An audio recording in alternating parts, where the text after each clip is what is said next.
It is the conscience of Indian cinema, a world where poetry meets the political, where realism dances with the surreal. It is the industry that gave the world Satyajit Ray and gave India its first superstar. This is not just a regional film industry. This is the soulful, intellectual, and fiercely creative world of Bengali cinema.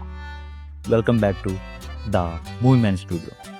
Today we arrive at the cultural and intellectual capital of India, Kolkata, to explore an industry whose influence is immersible, the Bengali film industry.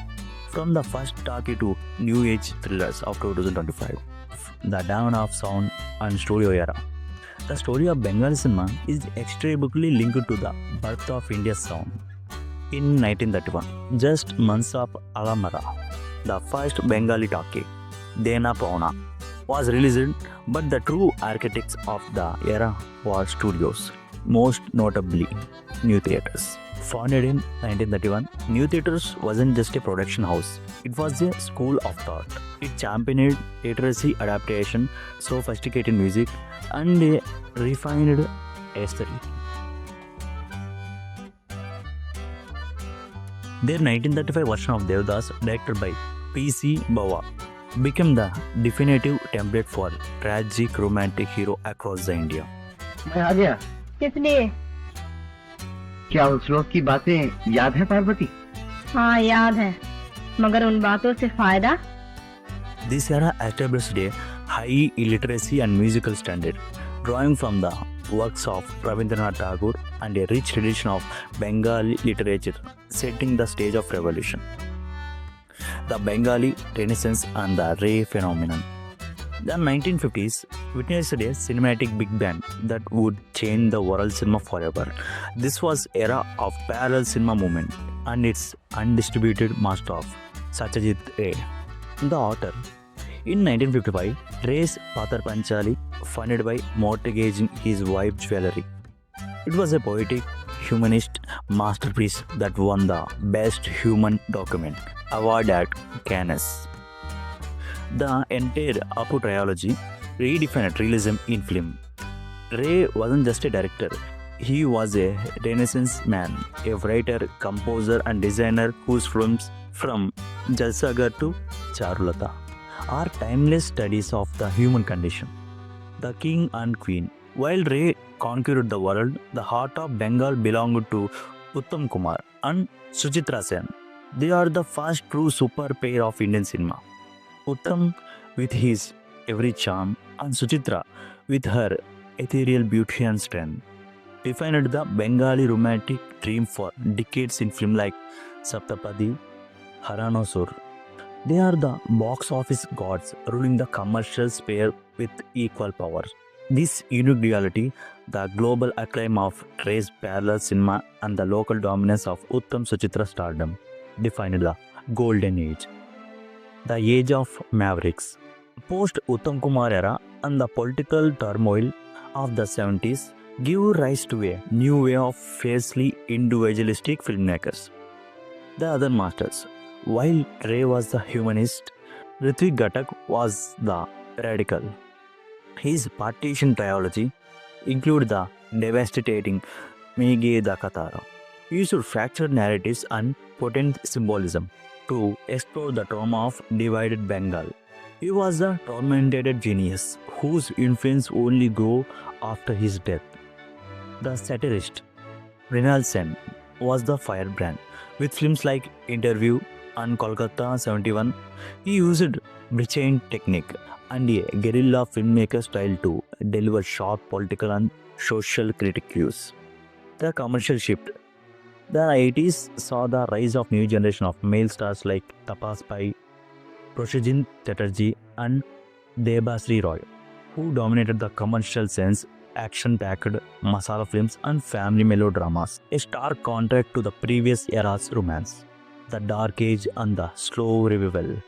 The 1990s are a period of deep crisis. The industry was plagued by formulaic approach, video piracy, and creative stagnation that saw audience drift away. It was, by many accountants, a dark age. But the new millennium brought a flickers of hope, a new generation, weaned on world cinema and eager for a change begin to emerge. The Prosenjit reinvention. The most of significant turnaround was of the superstar Prosenjit Chatterjee. From a matinee idol, he transformed into a serious actor, fearlessly collaborating with a new directors in films like Autograph and The Gritty Dosa.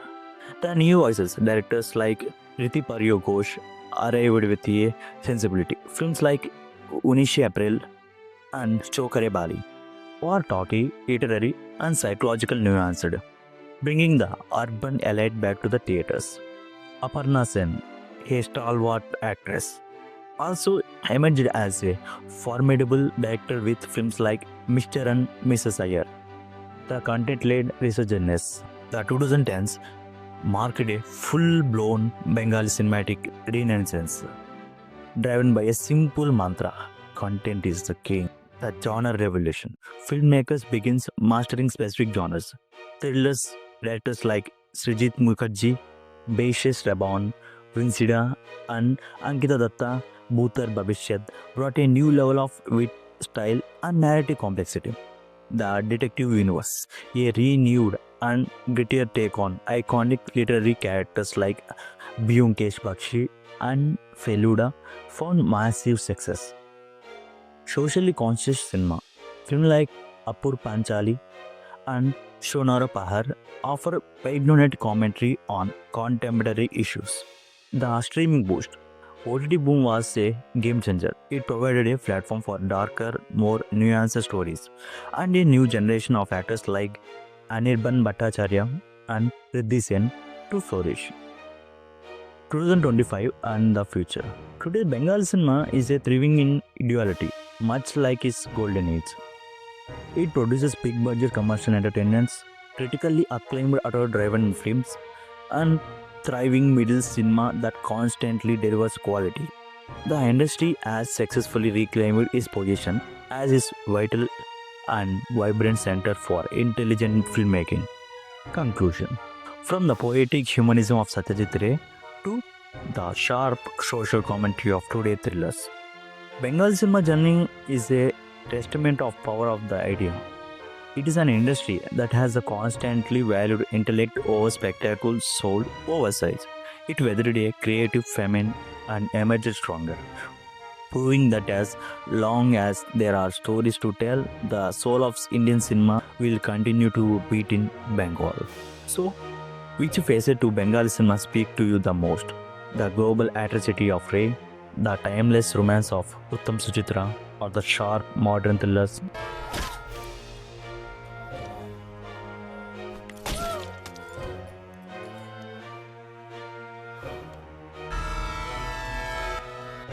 If you like this content, please support us by liking, subscribing, and hit the bell icon.